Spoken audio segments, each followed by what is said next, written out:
आप देख रहे हैं आज का संदेश। दोस्तों नमस्कार। आज का संदेश के इस वीडियो में आपका स्वागत है। सरकार अच्छी तरह जानती है कि यदि अपनी खामियां छिपाना है तो मीडिया को मैनेज करना होगा और वो वही दिखाएगा या लिखेगा जो सरकार चाहती है। ऐसा करने के लिए सरकार ने सरकारी खजाने का मुंह मीडिया के लिए खोला हुआ है। दोनों हाथों से मीडिया संस्थानों पर विज्ञापन रूपी वारफेर किया जा रहा है। तभी तो चुनाव सर पर देख उत्तर प्रदेश की डबल इंजन सरकार ने 150 करोड़ से अधिक के विज्ञापन सिर्फ एक माह में बांट दिए। चर्चा तो यहाँ तक है कि प्रमुख समाचार पत्रों के प्रथम पृष्ठ को विज्ञापन के लिए आगामी एक माह तक बुक कर लिया गया है। बीबीसी को प्रचार पर खर्च की गई धनराशि की आरटीआई में जानकारी मिली कि 2014 के बाद से पिछले करीब 7 सालों में केंद्र सरकार ने 5,749 करोड़ रुपए जनता की गाड़ी कमाई विज्ञापन पर लुटा दी, जबकि मनमोहन की सरकार ने 10 सालों में 3,582 करोड़ रुपए खर्च किए। इसमें जगह जगह लगे बैनर, पोस्टर, होर्डिंग बोर्ड आदि का खर्च शामिल नहीं है। मीडिया के नाचने की हद का अंदाजा इसी बात से लगाया जा सकता है कि डबल इंजन की सरकार को कामयाब दिखाने के लिए कोलकाता का पुल और अमेरिका की बिल्डिंग को उत्तर प्रदेश सरकार की बताकर बाकायदा विज्ञापनों में छाप दिया जाता है। नोटबंदी के दौरान एक मशहूर टीवी एंकर ताता थैया करते हुए नोट में चिप लगी होने का दावा करती हुई उसकी खूबियां बताने में जुट गई थी। सोशल मीडिया पर एक पत्रकार को तिहाड़ी पत्रकार के नाम से पुकारा जाता है। उसके गणित का ज्ञान व नाचने की शैली इस बात से स्पष्ट हो जाती है कि वो अपने एक टीवी शो में 14 के पेट्रोलियम पदार्थों के दामों का ऐसा बेहुदा विश्लेषण करता है कि जब 2021 में पेट्रोल 100 के पार हुआ तो इन दामों को 14 के दामों के मुकाबले कम बता रहा था। गोदी मीडिया का तमगा हासिल कर चुका हमारा मेन स्ट्रीम मीडिया देश में ही नहीं विदेशों तक में जाकर अपने आका के लिए नाचने से नहीं शर्माता। एक एंकर की उस समय लाइव बेइज्जती को किसने नहीं देखा जब वो विदेश में जाकर ये दिखाने का प्रयास कर रही थी कि यहाँ के पेपर्स में मेरे आका की भूरी भूरी प्रशंसा छपी है, लेकिन जब पन्ने पलट कर देखती है तो वहाँ कुछ नहीं मिलता। सड़कों पर ढोल नगाड़े बजाने वाले लोगों से जब वो ये दिखाने का प्रयास करती है कि ये लोग उनके समर्थन में ढोल नगाड़े बजाने आए हैं और मेरी तरह खुशी का इजहार कर रहे हैं, परंतु ऐसा नहीं था। और वो लाइव कैमरे पर ही साफ साफ कह देते हैं कि हम अपनी मर्जी से या खुशी से यहाँ नहीं आए हैं, बल्कि पैसे देकर बजाने के लिए हमें यहाँ बुलाया गया है। हद तो तब हो गई जब भारत समझकर भारतीय महिला अधिकारी से बिना उसकी इजाजत के उसके दफ्तर में घुसकर कुछ पूछने का प्रयास करती है तो वो हाथ जोड़कर उसे बाहर का रास्ता दिखा देती है। मैडम हर जगह शायद ये भूल गई थी कि वो भारत में नहीं अमेरिका में है। शायद वो ये भी भूल रही थी कि यहाँ का मीडिया पैसों पर नहीं नाचता। यहाँ के मीडिया ने तो वहाँ के राष्ट्रपति ट्रंप की कैसे वाट लगाई थी वो शायद ये भी नहीं जानती थी।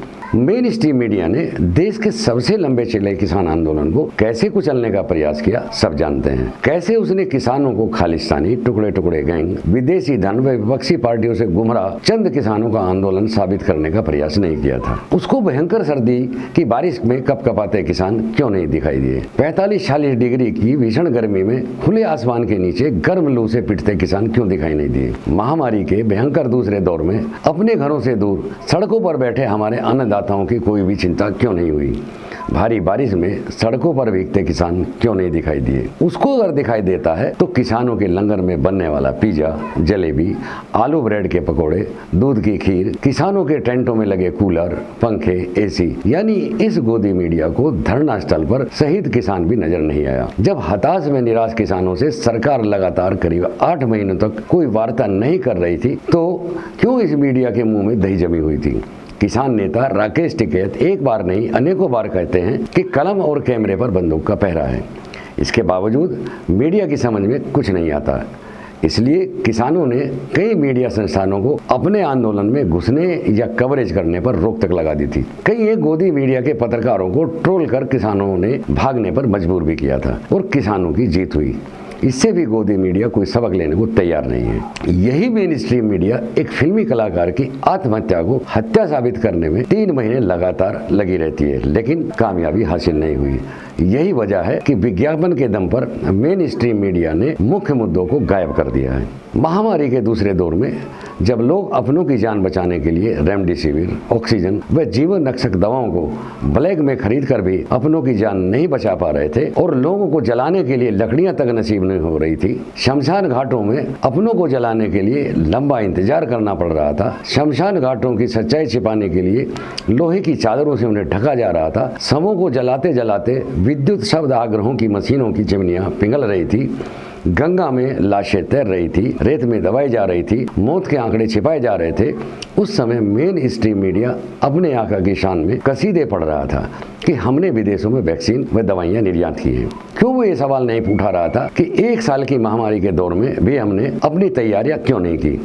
क्यों सवाल नहीं उठा रहा था कि जब वर्षों से प्रधानमंत्री राहत कोष है तो फिर क्यों नया फंड प्रधानमंत्री बना रहे हैं जिसका कि ऑडिट भी नहीं हो सकता?